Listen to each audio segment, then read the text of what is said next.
মেসেজটা পড়ার পর লাকির মুখ অঝোর বৃষ্টিধারাতেও যেন সূর্যের মতো উজ্জ্বল হয়ে উঠল। কিছুটা মোহের মধ্যেই চলে গেল সে।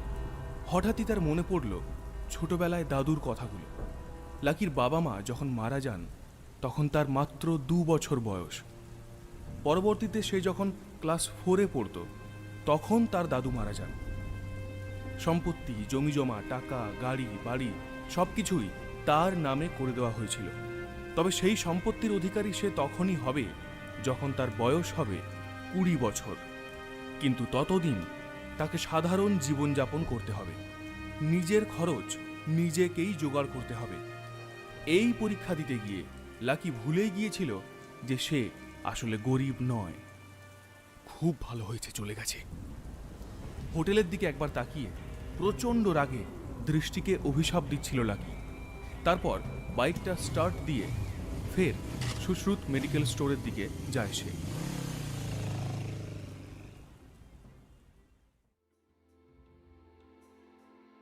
পরের দিন সকালে ঘুম ভাঙতেই কোনো ক্রমে ছেঁড়া প্যান্ট আর জামা গায়ে গলিয়েই শহরের সব থেকে বড় ব্যাংক নিউ সিটি ব্যাংকে পৌঁছে যায় লাকি। এই ব্যাংকটা যে কলকাতার শুধুমাত্র সব থেকে বড় ব্যাংক তাই নয়, এখানে কেবল শহরের সব থেকে ধনী ব্যক্তিরাই টাকা রাখতে পারেন, অন্য আর কারো অনুমতি নেই। এখন সেই ব্যাংকে যারা যান তাদের বেশভূষা, গাড়ি সবকিছুই টপ ক্লাস হয়, অথচ লাকি সেখানে যাচ্ছে সাধারণ ছাপোষা হয়ে। ব্যাংকে পা রাখা মাত্রই মাথাটা ঘুরল তার। নজরে এলো নিচে পার্ক করা কয়েক কোটি টাকার কিছু গাড়ি। সে মনে মনে ভাবতে লাগলো এই গাড়িগুলির মধ্যে একটা তারও হবে, একদিন সেও ব্যাংকে আসবে আর ঠিক এই জায়গাতেই গাড়ি পার্ক করবে। তবে তখনও যেন বিষয়টা তার কাছে দিবা স্বপ্নের মতো লাগছিল। গাড়ি থেকে চোখ সরিয়ে এবার আসল কাজ করতে ব্যাংকের ভিতরে গেল সে। ব্যাংকে ঢুকতেই সে মনে মনে ভাবল, কোথায় ওষুধের ঘ্রাণ আর কোথায় এই সুগন্ধ। একটা গভীর নিঃশ্বাসে যতটা সম্ভব সুগন্ধটা ধরার চেষ্টা করল।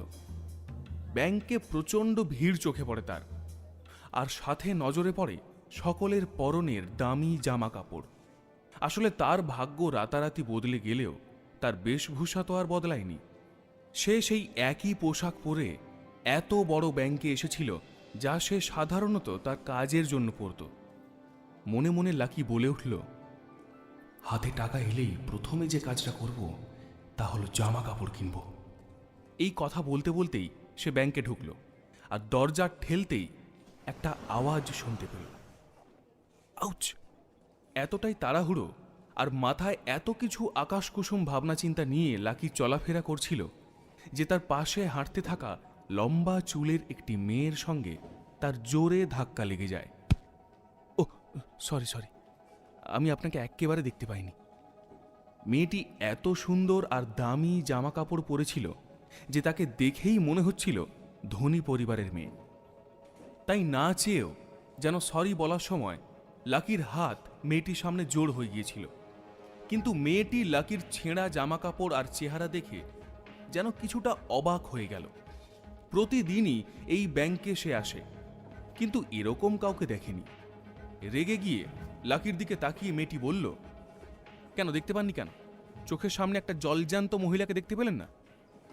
ঠিক এই কথাটা বলতে গিয়েই মেয়েটি দেখতে পেল ব্যাংকের ম্যানেজার ইপ্সিতা ঘোষ তাদের দুজনের দিকেই তাকিয়ে আছে। এই লম্বা চুলের মেয়েটি যেভাবে লাকির দিকে তাকিয়েছিল ঠিক সেইভাবেই তার দিকে তাকিয়ে থাকে ব্যাংকের manager. Very sorry madam, really sorry. আপনার কি কোথাও লেগেছে? ম্যানেজার ইপ্সিতাই এবার ওই মেয়েটিকে জিজ্ঞেস করে, আর একটা বিরক্তির নজর দিয়ে লাকির দিকে তাকায়। লাকি যেন কিছুটা ঘাবড়ে যায়। এদিকে ইপ্সিতাও আরও একবার লাকির মাথা থেকে পা পর্যন্ত দেখল, আর কোথাও যেন তার মনে একটা সন্দেহ জাগলো যে এ আর যাই হোক এই ব্যাংকের কাস্টমার হতে পারে না। ইপ্সিতা তার মুখে জোর করে একটা হাসি এনে লাকিকে জিজ্ঞেস করল, আমি কি জানতে পারি আপনি এখানে কি করতে এসেছেন? লাকিও খানিক মজের স্বরেই উত্তর দিল, হ্যাঁ, টাকা তুলতে এসেছি। এই কথা শুনে অবাক হলো ঈপ্সিতা। ফের জিজ্ঞেস করল, হ্যাঁ কি বলছেন, টাকা তুলতে এসেছেন? লাকির কথা শুনে জোরে জোরে হাসতে চাইলেও ঈপ্সিতা নিজেকে সামলে নেয়। তার মনে হতে লাগলো এই ছেলেটা পাগল ছাড়া আর কিছু না। ঈপ্সিতা তাকে জিজ্ঞেস করল, আপনার কাছে কার্ড আছে? এই নিউ সিটি ব্যাংকের কার্ড পাওয়া কার্যত কঠিন একটা কাজ। এই ব্যাংকের কার্ড যদি কেউ বানাতে চান তাহলে তাকে ব্যাংক অ্যাকাউন্টে মিনিমাম 50 লাখ টাকা রাখতে হবে, তবেই তিনি কার্ডের জন্য আবেদন জানাতে পারবেন। কিন্তু লাকি যে এই প্রথমবার এই ব্যাংকে এসেছে, কোথা থেকে পাবে এই কার্ড সে? তাই ম্যানেজারের প্রশ্নের কোনো উত্তর তার কাছে ছিল না। ঈপ্সিতা আরও একবার তাকে জিজ্ঞেস করলেন, আমি জানতে চাইছি আপনার কাছে কি কার্ড আছে? ঈপ্সিতার আসলে লাকিকে উন্মাদ ছাড়া আর কিছু মনে হচ্ছিল না। না, এবার ম্যানেজারের প্রশ্নে সপাটে জবাব দিল লাকি। এদিকে ওই সুন্দরী মেয়েটিও এই প্রশ্ন শোনা মাত্র হা হা করে হাসিতে ফেটে পড়ে। এবার ঈপ্সিতারও মনে হতে থাকে ছেলেটি সম্পর্কে এতক্ষণ সে যা ভাবছিল তা একদম ঠিক। এমন সময় ওই মেয়েটির বাবা সেখানে আসেন আর বলেন, চল মা, এবার বাড়ি চল। ওই লোকটার হাতে কিছু কাগজ ছিল। লাকি সেটা লক্ষ্য করল, সঙ্গে এটাও দেখল যে ওই ব্যক্তি দামি স্যুট পরে রয়েছেন। তখন ওই মেয়েটি ব্যাংকের ম্যানেজার ঈপ্সিতার হাত দুটো ধরে বলল, দেখুন ঈপ্সিতা, রাস্তার লোকজন যদি এভাবে আপনার ব্যাংকে ঢুকে পড়ে তাহলে অন্য গ্রাহকদের হয়রানি হয়, তাদের নিরাপত্তা নিয়েও প্রশ্ন ওঠে, তাতে আপনার ব্যাংকের ভাবমূর্তিও নষ্ট হয়। আশা করি ভবিষ্যতে আর এমনটা হবে না। এই কথা বলেই ওই মেয়েটি তার বাবাকে নিয়ে ব্যাংক থেকে চলে যায়। ঈপ্সিতা ওনাদের গাড়িতে তুলে দিতে গেল এবং বলল, আজকের ঘটনার জন্য very sorry, please take care Koel madam. এই কোয়েলের বাবা ব্যাংকের সব থেকে পুরনো এবং বিশ্বস্ত কাস্টমারদের একজন, তাই তারা এতটা বিরক্ত হয়েছেন তাতে তীব্র অস্বস্তিতে পড়েছেন ঈপ্সিতা নিজেই। তাঁরা যদি এই ব্যাংকের অ্যাকাউন্ট ক্লোজ করে দেন এবং আশা বন্ধ করে দেন তাহলে হয়তো ঈপ্সিতার চাকরিটাই চলে যাবে। আর এই সব কিছুই হয়েছে এই ছেলেটির কারণে। সে ব্যাংকের ভিতরে ঢুকছে আর বলছে, যত তাড়াতাড়ি সম্ভব এই পাগলটাকে এখান থেকে তাড়াতে হবে। এই ভাবনা নিয়েই যখন সে ব্যাংকের অন্দরে প্রবেশ করল তখন দেখল লাকি সেখানে আর নেই। তখন সে মনে মনে বলতে লাগলো, আরে কোথায় গেল ছেলেটা, অদ্ভুত তো। এখন এই ছেলে যদি ব্যাংকে অন্য কোনো কাণ্ড ঘটিয়ে বসে, এই চিন্তা থেকেই ঈপ্সিতা তার সন্ধানে এদিক সেদিক তাকাতে থাকলো, কিন্তু তাকে তো কোথাও দেখতে পেল না।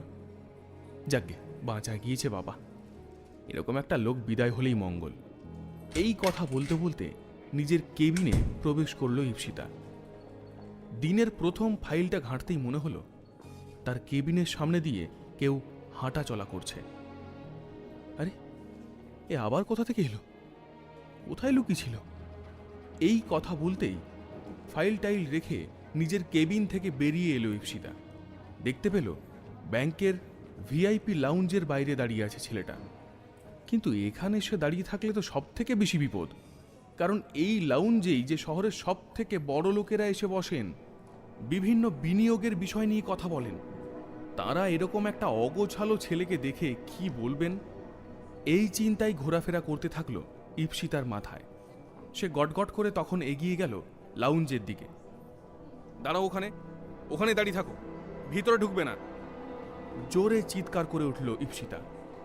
ব্যাংকের ম্যানেজারের চিৎকার শুনে সেখানে দাঁড়িয়ে থাকা লোকজন থতমত খেয়ে যান। ঈপ্সিতা তার রাগ আর এক রাশ বিরক্তি চেপে রেখে হাসি মুখেই তাদের কাছে বলেন, সরি, আমি একটু বেশি জোরে চেঁচিয়ে ফেলেছি, ভেরি সরি। কিন্তু ততক্ষণে যা হওয়ার হয়ে গিয়েছে। লাকি সেই ঘরে ঢুকে গিয়েছে। আরে এটা কি মানুষ নাকি গাধা, বাংলা বোঝে না? এই কথা বলতে বলতেই ভিআইপি লাউঞ্জের দিকে এগিয়ে গেল ঈপ্সিতা। সে তখন ওই লাউঞ্জের দরজা খোলার চেষ্টা করে, কিন্তু সেই দরজা তখন ভিতর থেকে বন্ধ হয়ে যায়। উদ্বেগ আর চিন্তায় ঈপ্সিতা নিজের মনে বলতে লাগলো, এই ছেলেটা কি করে বিনা অনুমতিতে ব্যাংকের ভিতরে ঢুকলো? জামা কাপড় দেখে কেউ বুঝতে পারলো না? যে এই ব্যাংকের কাস্টমার হতেই পারে না। তার ভয়ে গলা শুকিয়ে আসছে, কারণ ছেলেটা হয়তো এতক্ষণে রিলেশনশিপ ম্যানেজারের কাছে পৌঁছে গিয়েছে। এদিকে ভিআইপি লাউঞ্জের সোফায় বসেছিলেন ব্যাংকের রিলেশনশিপ ম্যানেজার শশীধর চৌধুরী। বেশভূষা সে লক্ষ্য করেনি। মুখটা দেখা মাত্রই আর 5টা কাস্টমারের মতোই লাকিকে বলে উঠল, হ্যালো স্যার, কেমন আছেন? শশীধরের মনে হলো এনাকে তো আগে কখনো দেখিনি। নতুন কাস্টমার এলে তার ব্যাপারে ম্যানেজার ঈপ্সিতা তাকে জানিয়ে রাখে, কিন্তু এবারে রিলেশনশিপ ম্যানেজারের নজরে এলো লাকির ছেঁড়া প্যান্ট। তখন সে মনে মনে বলে উঠল, এবার কি রে বাবা, রাজভিখারি নাকি? এবার আর স্যারটার নয়। রিলেশনশিপ ম্যানেজার একটু অভদ্রভাবেই লাকিকে জিজ্ঞেস করল, আপনি কে ভাই? কি চাই এখানে? এটা ধনীদের ব্যাংক, এখানে 10,000 টাকা ডিপোজিট রাখা যায় না। লাকি ম্যানেজারের মুখের উপরেই সপাটে বলল, ডিপোজিট রাখতে আসেনি, এখানে আমার টাকা নিতে এসেছি। লাকিকে কিছুটা অভদ্রভাবেই জিজ্ঞেস করলো রিলেশনশিপ ম্যানেজার, টাকা নিতে এসেছেন? নিউ সিটি ব্যাংকের প্লাটিনাম কার্ড আছে আপনার কাছে? লাকির উত্তর, না, কোনো কার্ড ফার্ড নেই আমার কাছে। এই উত্তর শুনে বেজায় চটলেন ম্যানেজার। রেগে গিয়ে খুব খারাপভাবে লাকিকে বললেন, কার্ড নেই যখন, তখন আপনাকেও কোনো কার্ড দিতে পারবো না। টুক করে দরজাটা খুলুন আর বেরিয়ে যান এখান থেকে। নিজের জায়গায় অনড় থেকেই লাকি বলল, বেরিয়ে যাব? না, কোনো মতেই না। আমার প্রাপ্য অধিকার না নিয়ে আমি এখান থেকে যাব না। লাকিকে ম্যানেজার জানালো, আরে বাবা, কার্ড ছাড়া টাকা দেওয়ার সিস্টেম নেই আমাদের ব্যাংকে। কিন্তু লাকি যে নাছোড়বান্দা, টাকা তোলার এত শত জটিলতা তার জানা নেই। পরিষ্কার করে সেও বলল, টাকা না নিয়ে আমি এখান থেকে যাব না। ম্যানেজার বলল, দেখুন, সকাল সকাল অযথা তর্ক করবেন না। বলছি তো কার্ড ছাড়া টাকা দিতে পারবো না। চুপচাপ এখান থেকে চলে যান, না হলে সিকিউরিটি ডেকে ঘাড় ধাক্কা দিয়ে বের করে দেব। এই কথা শোনা মাত্র ঘাবড়ে গেল লাকি। তার মাথায় একটাই চিন্তা ঘুরছে, কার্ড ছাড়া কি সে প্রমাণ করতে পারবে না যে সেই হিমাদ্রি সিংহ রায়ের নাতি, যিনি তার নাতির জন্য এত বিপুল সম্পত্তি রেখে গিয়েছেন? হঠাৎ তার কি মনে পড়ল আর লাকি বলে উঠল, ফিঙ্গারপ্রিন্ট। ম্যানেজারকে বুড়ো আঙ্গুল দেখিয়ে বলল। ম্যানেজারও একটু বিস্মিত হয়ে জিজ্ঞেস করলেন, ফিঙ্গারপ্রিন্ট? একটা স্বস্তির নিঃশ্বাস ফেলে রিলেশনশিপ ম্যানেজারকে লাকি বলল, আপনি আমার কাছে কার্ড চেয়েছিলেন, যা আমার কাছে নেই। আমার কাছে আছে এই আঙ্গুলের ছাপ।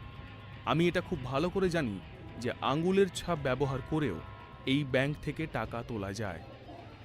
ম্যানেজার বিরক্তি নিয়ে বলে উঠল, আপনি ফিঙ্গারপ্রিন্ট দিয়ে টাকা তুলতে চান, তাতেও লাভের লাভ কিছু হবে না। আমাদের সময় নষ্ট না করে যান না এখান থেকে।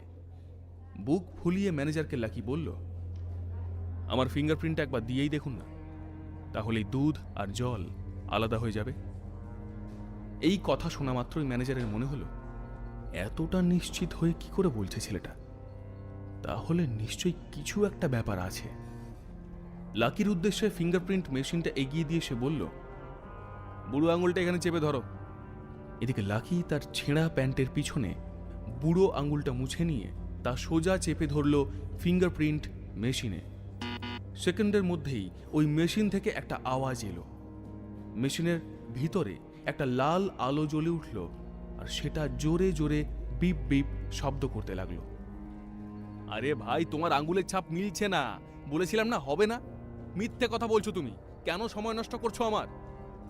এই বলে রিলেশনশিপ ম্যানেজার লাকির দিকে এমনভাবে তাকালো যেন সে বড় একটা অপরাধী।